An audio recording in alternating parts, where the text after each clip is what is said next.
আমার বন্ধু পলাশ শুক্রবার দিন সুন্দর সময় কাটানোর জন্য আসছিল, কিন্তু বড় কঠিন। জেরিন বড়ই কঠিন, কিন্তু খুবই সুন্দর। এই যে উপরে আজকে আসছি আমরা জেরিনে, খুবই ক্লান্ত আমরা সবাই। কেমন লাগতেছে জেরিনে এসে জাহিদ? জেরিন কলেজ অনেক সুন্দর। আচ্ছা, আমাদেরকে দেখে আবার কেউ জেরিনে এসে টিলাটো করে ভিডিও করতে উঠে যায় না? একটু আগে আমার বন্ধু বলতেছিল জেরিনে অনেক সাপের প্রকোপ আছে আর কি।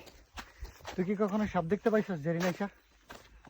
আমি নিজ সরাসরি চোখে দেখি নাই সাপ, কিন্তু এখানে যারা কাজ করে, আমার এক ছোট ভাইনা আছে এখানে কাজ করে 10 নম্বর পয়েন্টে, ও অ্যাকচুয়ালি বলছে যে এখানে 7টা পাচ্ছে।